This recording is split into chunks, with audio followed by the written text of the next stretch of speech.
Hello friends, operating system के lecture number 27 में आपका स्वागत है। आज हम लोग डिस्कशन करने जा रहे हैं non contiguous memory allocation. Contiguous memory में फिक्स्ड और वेरिएबल पार्टीशन की बात किए थे। उसमें हम लोगों ने देखा कि किस तरह से इंटरनल और एक्सटर्नल फ्रेगमेंटेशन का प्रॉब्लम आता है, मेमोरी वेस्ट होता है और उसको हम प्रॉपर तरीके से मैनेज नहीं कर पाते थे। अब दो समस्याएं हैं अभी हमारे पास। आज का जो रिक्वायरमेंट है तो बेसिकली दो तरह से हम उसको डिवाइड कर सकते हैं, एक्सप्लेन कर सकते हैं। सबसे पहला जो प्रॉब्लम वहाँ हमने फेस किया कि अगर हमारा प्रोग्राम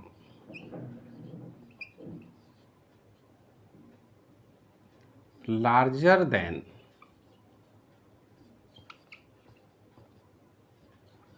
द रैम साइज,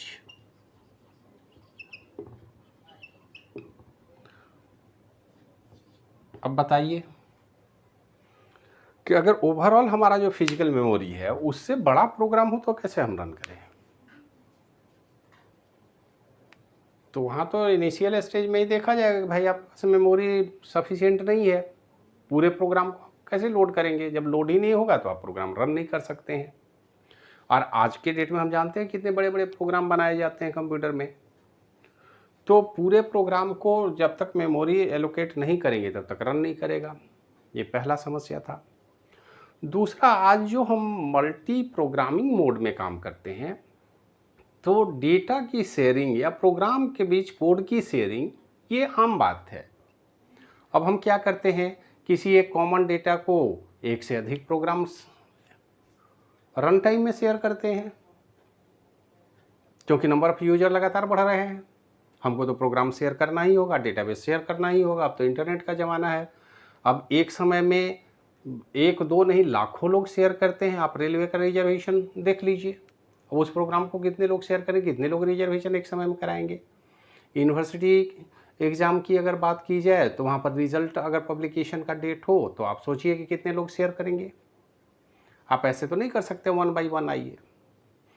तो हमारे पास दो समस्या है कि डेटा या कोड की शेयरिंग, और दूसरा अगर प्रोग्राम का साइज ही बड़ा हो जाए तो फिर क्या करें।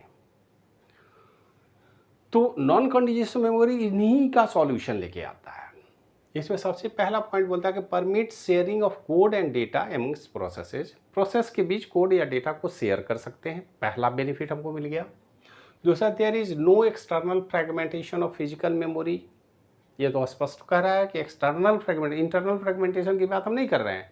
जो एक्सटर्नल फ्रेगमेंटेशन हम वेरिएबल पार्टीशन के दौरान फेस कर रहे थे उससे हम बच सकते हैं।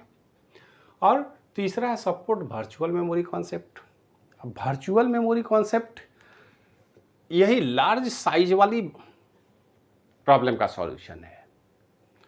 जैसे बहुत बड़ा प्रोग्राम है हमारा, लेकिन हम तो जानते हैं कि हमारा प्रोग्राम तो हमेशा रन करता है सीक्वेंशियल फैशन में। जनरली 100% तो नहीं कर सकते, लेकिन 80% 90% हमारा प्रोग्राम सीक्वेंशियल, जब तक हम कंडीशनल स्टेटमेंट एग्जीक्यूट नहीं करें तब तक हम ये मान के चलते हैं कि लीनियर फैशन में प्रोग्राम हमने लिखा है, स्टार्ट से एंड तक जाएगा और उसी तरह से रन भी करेगा। तो सबसे पहले एक व्यवस्था हमने बनाई। हमने क्या किया कि अगर कोई प्रोग्राम हमारा मान लेते हैं 10 MB का है, तो इस पूरे प्रोग्राम को कभी भी 10 MB एक साथ हम ट्रीट नहीं करते हैं। इनको पार्टीशन करेंगे, छोटे छोटे ब्लॉक में बनाएंगे पूरे प्रोग्राम को। और ये जो पार्टीशन होगा एक निश्चित साइज का होगा। जैसे हम लोग अगर हार्ड डिस्क में बात करें तो क्लस्टर की बात करते हैं, 1/2 KB से लेके 4 KB क्या बीच नियर अबाउट वेरी करता है। तो हम ऐसा मान के चलें कि 4K का हमने एक निश्चित साइज रखा और ये 4 KB अब 10 MB का है, तो 10 MB बड़ा है, 1 MB ही ले लें मान लें। तो इस तरह के कितने मेमोरी चाहिए, तो 1 MB में 1024 के होगा, डिवाइड बाई 4 कर दीजिए आप, तो हमें लगता है 01 अप टू 255 डिवीजन होंगे।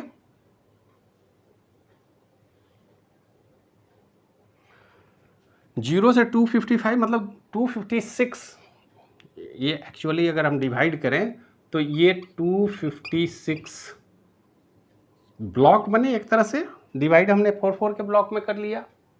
और ये जो ब्लॉक है इनका नाम हमने रखा पेज।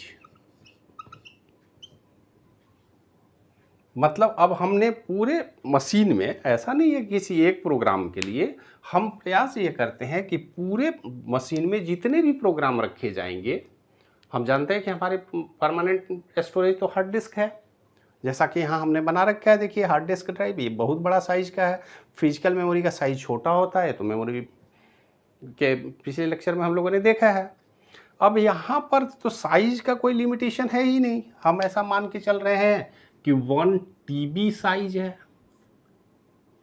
1 टेराबाइट का आज हम हार्ड डिस्क इस्तेमाल करते हैं। अब 4K का हम ब्लॉक बनाएं तो आप सोच सकते हैं कि इतना ब्लॉक बनेंगे। अगर जीरो एड्रेसिंग से ही हम शुरू कर दें, 0 1 2 3, तो ये कहाँ तक जाएगा? अगर 1 टेराबाइट है तो 256 मेगा लोकेशन, मेगा लोकेशन मतलब इंटू 10⁶। अब इस तरह से हमने पूरे हार्ड डिस्क को डिवाइड कर दिया और हमने एक इंस्ट्रक्शन दे दिया कि अब फाइल हमारा कितना हो बड़ा हो कोई फ़र्क नहीं पड़ता, हम एक फिक्स साइज में उसको डिवाइड करेंगे और फिक्स साइज में जो डिवाइड करेंगे उनका नाम हम देंगे पेज। मतलब अब हमारे पास पेज 0 1 2 3 अप टू n जो है, ये n का नंबर यहाँ हो रहा है इन केस ऑफ 1 टेराबाइट।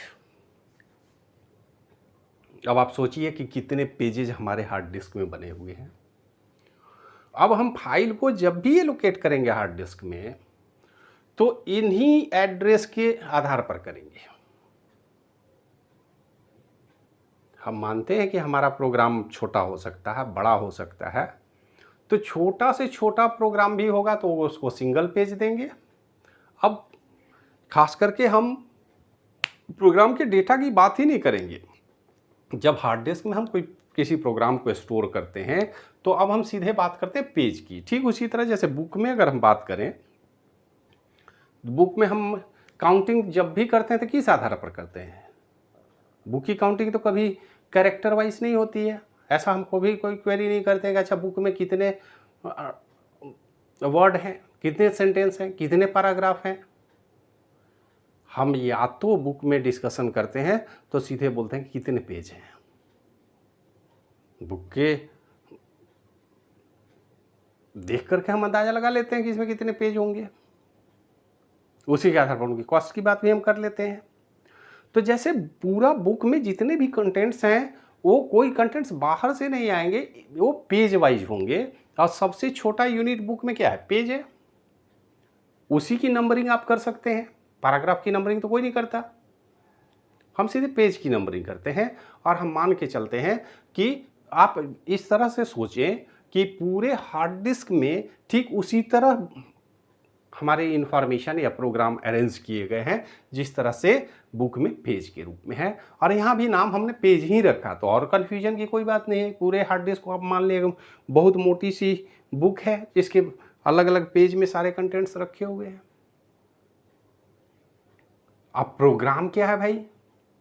तो प्रोग्राम को आप बुक के चैप्टर के तौर पर देख लें। तो प्रोग्राम में बुक में जो चैप्टर हैं अलग अलग, मान लेते हैं कोई बुक है उसमें 10 अलग अलग चैप्टर हैं, और वो जो चैप्टर हैं वो कोई ज़रूरी नहीं है कि एक ही साइज़ के हों। कुछ चैप्टर 10 पेज में आएंगे, कुछ चैप्टर 5 पेज में आएंगे, कुछ 20 पेज में आएंगे, अलग अलग पेज उनका एलोकेशन हो सकता है, लेकिन हमें अब कोई फ़र्क नहीं पड़ता क्योंकि हमने प्रॉपर वे में अरेंज कर लिया है, पेजिंग कर ली है पूरे बुक की, और पेज वाइज हम डिसाइड करते हैं। तो हमको इंडेक्स बनाना भी आसान हो जाता है। हम क्या बोलते हैं कि आप सबसे पहले चैप्टर का नाम देखें और उसका स्टार्टिंग पेज देख लें, नेक्स्ट चैप्टर को देखें, चैप्टर नंबर 2 उसकी स्टार्टिंग पेज देख लें। आप समझ लें कि चैप्टर 2 जस्ट नेक्स्ट हमने स्टार्ट किया है चैप्टर 1 के क्लोज होने के बाद। तो ये बात तो समझ में आ गई। पूरे बुक हमारे पेज के रूप में प्रोग्राम में रखे गए हैं, ठीक उसी तरह जैसे चैप्टर रखे जाते हैं।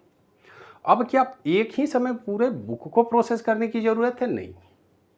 हम जब भी सर्च करते हैं या कुछ काम करते हैं तो आप क्या करते हैं, किसी चैप्टर पर जाते हैं। हम पेज नंबर 24 से पढ़ना नहीं शुरू करते बुक को जब भी पढ़ना शुरू करते हैं तो हमारा प्रयास होता है कि कम से कम आप चैप्टर से शुरू करें। चैप्टर नंबर 5 पढ़ना है तो 5 को हम देख लिए कि इस पेज से शुरू हो रहा है, उस पेज पर चले गए, वहाँ से 5 चैप्टर शुरू हो जाता है। ठीक उसी तरह प्रोग्राम है हमारा। जब भी प्रोग्राम को हम एक्सेस करने जाएंगे तो हमें पता होना चाहिए उनका स्टार्टिंग लोकेशन। मतलब अगर कोई प्रोसेस है तो इसका स्टार्टिंग लोकेशन हो सकता है P1 का 0 हो, P2 का स्टार्टिंग लोकेशन हो सकता है 100 हो। इसका मतलब P1 0 to 99 है, ये 100 से 199 कर देते हैं, दोनों हम मान लेते हैं। P3 हो सकता है 200 से 225 हो। छोटा प्रोग्राम है तो प्रोग्राम हमारे पास बड़ा छोटा हो सकता है। अब जैसे ही हमने एलोकेट किया, हमें पता है कि ये जो 0 to 99 पेज है, इसका मतलब है कि हमारा हर पेज 4K का है। तो प्रोग्राम की कैपेसिटी कितनी है? 400K का प्रोग्राम है। ये अगर 0 to 99 पेज में जा रहा है तो हर पेज अगर 4K का है तो 100 into 4 400K का फाइल है। तो इस तरह से इनका एलोकेशन तो हमने कर दिया। और CPU जब भी काम करता है तो CPU जो एड्रेस जेनरेट करता है, देखिए अब क्या हो रहा है कि CPU प्रोसेस P1 के लिए एड्रेस जेनरेट करता है। तो ऐसा कोई ज़रूरी नहीं है कि वो 0 से ही स्टार्ट करें, स्टार्ट तो 0 से करना चाहिए उनको। लेकिन मान लेते हैं हमने 0 से स्टार्ट किया, अब हमको 99 तक जाना है। तो अब हमारे पास दो विकल्प हैं, या तो हम P1 प्रोग्राम को अगर एग्जीक्यूट करना चाह रहे हैं तो पूरे प्रोग्राम को हम फिजिकल मेमोरी में लेके आए, एक कंप्लीट प्रोग्राम। ऐसा हो सकता है कि हमारा फिजिकल मेमोरी जो है वो 1 MB का हो, ये 1 टेराबाइट का है, हमने मेमोरी लगा रखा है 1 MB। हमारा प्रोग्राम था P1 400K, तो 400K पूरा लेके आए। P2 भी आ गया 400K, P3 तो 26 पेज का है, इसको अगर हम 24 ले लें तो मान लेंगे कि 100K है। अगर हमारे पास P4 प्रोसेस हो और वो 300K हो तो 900K तो ऑलरेडी हमने कंज्यूम कर लिया 3 प्रोग्राम में। चौथा आ सकता है क्या? नहीं आ सकता। अगर हम एक प्रोग्राम को एग्जीक्यूट करते हैं तो परफॉर्मेंस हमने देखा था कि CPU का थ्रूपुट और सिस्टम का थ्रूपुट इम्प्रूव करना है तो आप मल्टी प्रोग्रामिंग के कॉन्सेप्ट में जाइए, मतलब डिग्री ऑफ मल्टी प्रोग्रामिंग बढ़ाइए। डिग्री ऑफ मल्टी प्रोग्रामिंग कहाँ हमने बढ़ाया? तो हमारे मन में विचार आई कि प्रोसेस P1 जो 400K स्पेस ले रहा है, पूरा प्रोसेस को लाने की क्या ज़रूरत है?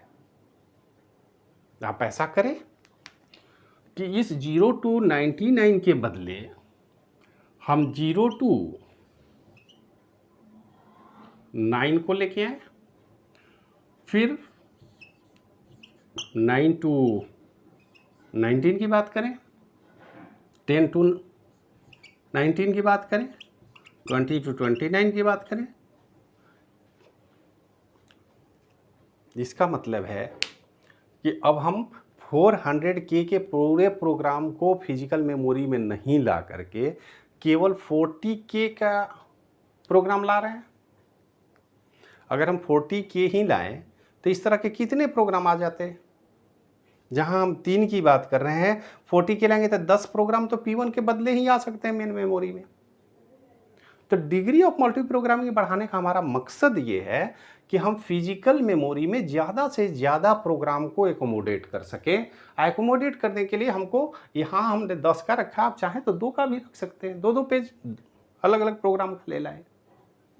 मतलब इससे फ़ायदा क्या होगा कि यूजर को एक बेनिफिट हमने दिया कि भाई आप जितना प्रोग्राम स्टार्ट करना कर दीजिए, हमें कोई दिक्कत नहीं है। हम विंडो में जाते हैं, हमने इंटरनेट खोल रखा है, कितने टैब को ओपन करेंगे, कितने साइट को एक्सेस करेंगे, कभी ऑपरेटिंग सिस्टम नहीं बोलता है आप नहीं क्लिक कीजिए, आप 10-20 साइट को खोल लीजिए।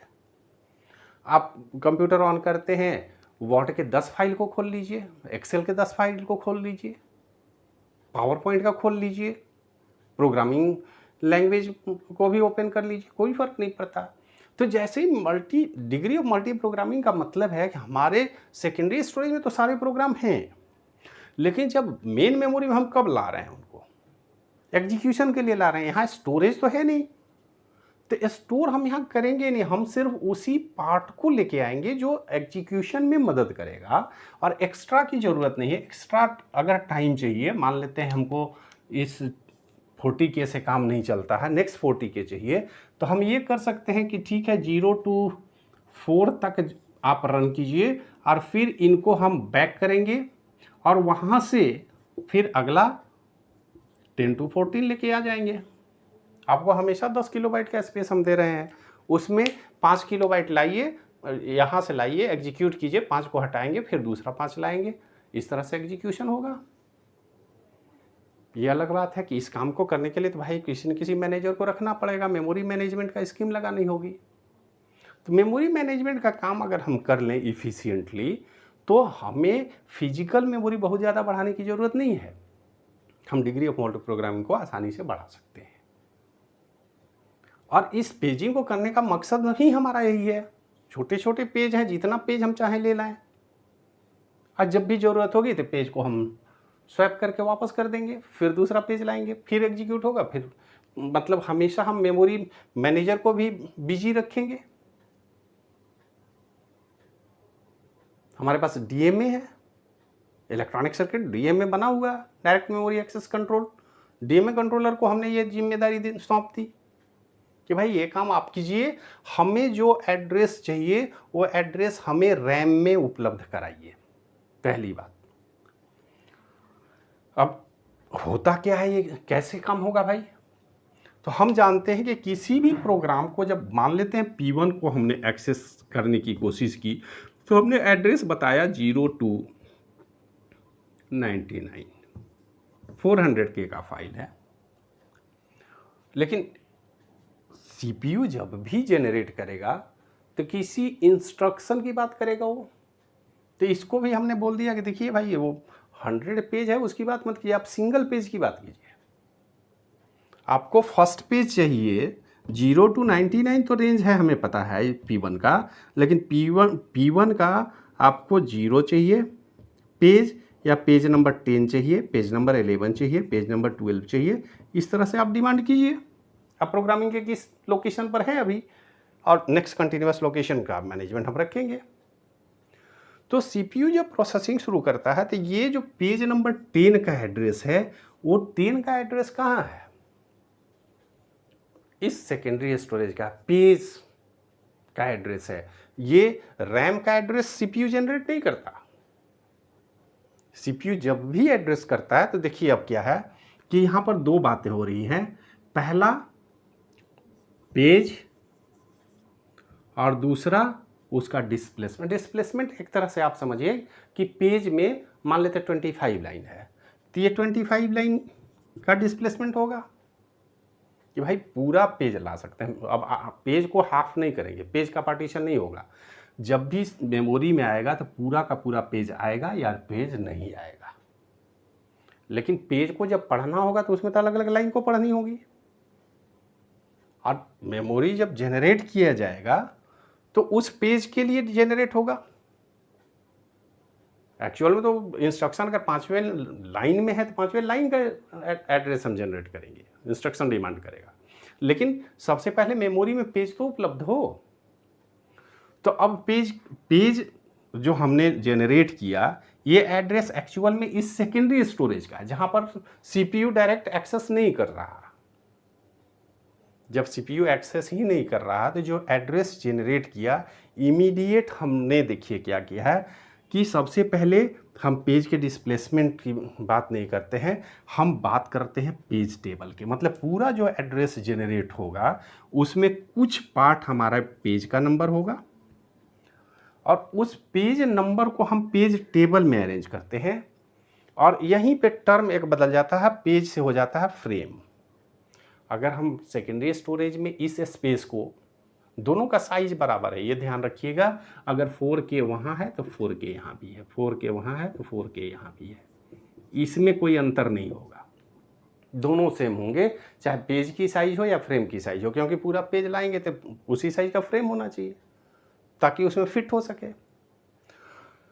तो हमारा मोटे तौर पर क्या कहना है कि जब भी सीपीयू कोई लॉजिकल एड्रेस जनरेट करता है वो पेज नंबर और उसके डिस्प्लेसमेंट की बात करता है। हम क्या करते हैं, आप इस तरह से मान लें कि पेज नंबर और लाइन नंबर की बात हो रही है, पेज नंबर 25, लाइन नंबर 30 या लाइन नंबर 10, तो भाई लाइन नंबर में तो हमें कोई आपत्ति नहीं है, वो तो लाइन नंबर वहाँ भी होगा और यहाँ भी होगा क्योंकि पूरा पेज हम शिफ्ट कर रहे हैं। तो हमें सिर्फ एक छोटा सा काम करना होता है कि इस पेज नंबर को हम फ्रेम में कन्वर्ट कर देते हैं। तो फ्रेम कैसे कन्वर्ट होगा, तो एक हमने पेज टेबल बना रखा है, ये भी इलेक्ट्रॉनिक सर्किट, ये भी मेमोरी है। ये अब छोटा मेमोरी, जैसे इंडेक्स की बात हो रही है, ये एक तरह का इंडेक्स हो गया कि भाई पेज नंबर आपको चाहिए, पेज नंबर मान लीजिए 50 की आप बात कर रहे हैं तो 50 हमारा है इस लोकेशन में है फिजिकल मेमोरी के। हो सकता है वो 50 जिस प्रोग्राम की बात कर रहे हैं वो कहीं दूसरे जगह हो, क्योंकि 1 टेराबाइट लोकेशन में कहीं भी हो सकता है। लेकिन जब यहाँ हम लाएंगे तो हमें ये ध्यान रखना होगा कि मेन मेमोरी में किस फ्रेम में हमारा रखा गया है वो पेज नंबर। तो हम क्या करते हैं, इस पेज नंबर को फ्रेम नंबर में कन्वर्ट करते हैं और उस फ्रेम को मेमोरी में फेच या एक्सेस करने की कोशिश करेंगे। तो आप समझ सकते हैं कि पेज और फ्रेम में क्या डिफरेंस है। फ्रेम उसी फिजिकल साइज को एक्सेस करता है मेन मेमोरी में, रैम मेमोरी में। हम जानते हैं कि हमारा सीपीयू सिर्फ रैम के थ्रू काम करता है, लेकिन एड्रेस जनरेट कर रहा है वो सेकेंडरी स्टोरेज का, पेज का। अब पेज की नंबरिंग हार्ड डिस्क के हिसाब से की हुई है, तो हमको पेज को लाना पड़ता है मेन मेमोरी में, और हमने जो भी सीपीयू एड्रेस जनरेट करेगा उसको इमीडिएट हम कन्वर्ट करते हैं फ्रेम में, ताकि हमारे फिजिकल मेमोरी से उस मेमोरी को एक्सेस किया जाए। कॉन्सेप्ट समझ में आ गई। अब एक काम और हम करते हैं कि जब भी पेज को फ्रेम में हम कन्वर्ट करते हैं और रैम मेमोरी में खोजने की कोशिश करते हैं, लेकिन प्रोग्राम हमारा कंप्लीट लीनियर नेचर का नहीं है। हमारे प्रोग्राम में बहुत सारे कंडीशनल स्टेटमेंट हैं। मान लीजिए हम पहले पेज से प्रोग्राम को शुरू किए और फर्स्ट पेज में ही हमको यहाँ से मूव करना पड़ा 99th पेज में। कंडीशन मीट नहीं हुआ, बोले कि कंडीशन मीट नहीं हुआ तो प्रोग्राम को क्लोज कीजिए। अगर ऐसी स्थिति है तो प्रोग्राम को रन कीजिए, और नहीं तो उस प्रोग्राम को क्लोज कीजिए। क्लोज कीजिए मतलब 99 पेज पर चले जाइए आप, वहाँ पर बताया जाएगा क्या करना है, या 90 पेज नंबर 90 पर मूव कीजिए। गो टू स्टेटमेंट है हमारे पास, इफ कंडीशन है। तो अब अगर 98 पर जाना तो 98 तो यहाँ नहीं है, क्योंकि हम तो पार्टीशन करके ला रहे हैं। तो दो टर्म यहाँ पर जनरेट होते हैं कि कई बार जो लॉजिकल एड्रेस जनरेट किया जाएगा वो एड्रेस फिजिकल मेमोरी में मिल सकता है, नहीं मिल सकता है। अगर मिल गया तो बहुत अच्छी बात है, उसको बोलते हैं पेज हिट, और नहीं मिला तो पेज मिस। तो हिट और मिस का कॉन्सेप्ट है, पेज हिट और पेज मिस ये टर्म आपको मिलेंगे मेमोरी मैनेजमेंट में। तो पेज हिट यही बताता है कि जब सीपीयू ने जनरेट किया एड्रेस, वो एड्रेस का कंटेंट्स मेन मेमोरी में अवेलेबल है तो हिट, नहीं है तो मिस। अब नहीं है तो क्या मैनेजमेंट का प्रोविज़न है, अब फिर हम जाएंगे वहाँ से लेके आएंगे और फिर आगे कंटिन्यूएशन में जाएंगे, तब तक हमारा रेडी स्टेट से प्रोसेस वेट स्टेट में चला जाएगा कि ठीक है वेट कीजिए, हम ला करके देते हैं। उसकी पेनल्टी लगेगी, हम खोजने गए, हमको नहीं मिला तो फिर हम उसके इंटरप्ट जनरेट किए, इंटरप्ट के थ्रू डीएमए को मैसेज भी भेजे और पार्टिकुलर एड्रेस हमने दिया, वहाँ से लाया गया उसको, फिर हम एक्सेस के लिए रेडी हो गए। तो यहाँ पर एक समस्या तो है कि इनके मैनेजमेंट में थोड़ी कॉम्प्लेक्सिटी बढ़ गई, पहले वाली बात नहीं है। लेकिन सबसे बड़ा बेनिफिट क्या हो गया कि हमने डिग्री ऑफ प्रोग्रामिंग बढ़ा ली। बहुत सारे प्रोग्राम को हम मेमोरी में ला के रख सकते हैं, मेमोरी का साइज हमारे लिए गौन हो गया। अब यही रीज़न है कि छोटे रैम में भी अच्छे सारे प्रोग्राम रन करते हैं। मेमोरी 1 MB हो, 2 MB हो, 1 GB हो, 2 GB, अब तो रैम में हम MB की बात ही नहीं करते, अब तो GB की बात करते हैं। तो 1 GB, 2 GB, 4 GB में बहुत थोड़ा वही मिस और हिट वाला कॉन्सेप्ट है। ज़्यादा से ज़्यादा हिट होगा तो हमारा स्पीड इम्प्रूव हो जाएगा, हमको ज़्यादा वक्त बर्बाद नहीं करना होगा। तो थोड़ा सा स्पीड का अंतर तो आता है, लेकिन ऐसा नहीं हो सकता कि हमारे पास छोटा मेमोरी है तो हमारा प्रोग्राम रन नहीं करेगा due to paging concept, non continuous memory allocation के कॉन्सेप्ट पर। तो इसमें हमने क्या किया कि पूरे मेमोरी को एक फिक्स ब्लॉक में डिवाइड कर दिया। वो ब्लॉक हमारा सेकेंडरी स्टोरेज में को डिवाइड किया हमने, और वो पेज के आधार पर डिवाइड किया गया। इसी कॉन्सेप्ट को इम्प्लीमेंटेशन में हम बोलते हैं पेजिंग। दूसरा टर्म है सिगमेंटेशन। सिगमेंटेशन दूसरी बात कहता है। सिगमेंटेशन में क्या होता है, जब हम कोई प्रोग्राम बनाते हैं या कोई फंक्शन बनाते हैं, तो हम जब प्रोग्राम लिखते हैं तो हमारे दिमाग में तो पेज है नहीं। अब पेज स्ट्रिक्टली बराबर बराबर भाग में बांट देता है। हम सोचते हैं कि ऐसा नहीं हो, हमारे मेमोरी के एक फंक्शन के कंटेंट्स को एक जगह रखा जाए। मतलब हम जो प्रोग्राम में ये जो पेजिंग का कॉन्सेप्ट है इसको थोड़ा सा मॉडिफाई करेंगे और हम मेमोरी ब्लॉक की बात करेंगे। मतलब हम मेमोरी को सेगमेंट वाइज डिवाइड करेंगे। सेगमेंट थोड़ा बड़ा हो सकता है, छोटा हो सकता है, ताकि हम प्रोग्राम के एग्जीक्यूशन में ये कंटिन्यूअस बराबर वाला डिफिनीशन को बदल सके। तो सेगमेंट का साइज बड़ा होगा मेमोरी से, और प्रोग्राम के आधार पर डायनेमिक एलोकेशन है, इसमें बदलता रहेगा, ताकि एक प्रोग्राम के कंटेंट्स को ज़्यादा से ज़्यादा हम मेमोरी में ला सकें और प्रोग्रामिंग में कोई समस्या ना हो। इस बात को ध्यान में रखें। तो सेगमेंटेशन पर आगे डिस्कशन हम लोग करेंगे, लेकिन नॉन कॉन्टिन्यूअस मेमोरी में सेगमेंटेशन की बात होती है, और segmentation with paging. Segmentation paging के आधार पर कि पेज का ही सेगमेंट बनाए, आप प्रोग्राम साइज से क्यों सेगमेंट बना रहे हैं। पेज के ही सेगमेंट की बात हो कि अगर कोई फंक्शन है 2 पेज में है तो दोनों एक ही साथ लाए जाए मेमोरी में, अदरवाइज नहीं आए। कॉन्सेप्ट को समझिए कि मान लेते हैं एक पेज में हमारा एक फंक्शन का आधा पार्ट है, आधा पार्ट दूसरे पेज में है, तो हम तो पेज वाइज हैंडल कर रहे हैं। सेगमेंटेशन बोलता है कि ऐसा नहीं है, आप पेज के ग्रुप बनाइए। अगर 2 ग्रुप एसेंशियल हैं, एक साथ पेयर में हैं, तो उनको एक साथ मेमोरी में लाइए। भले ही हमको स्पेस थोड़ा ज़्यादा खर्च करना पड़े, कोई दिक्कत नहीं है, लेकिन वो एक साथ आएंगे तो हमारा थ्रूपुट बढ़ेगा, हमारी प्रोसेसिंग की स्पीड बढ़ेगी और हमारा काम तेज़ी से होगा।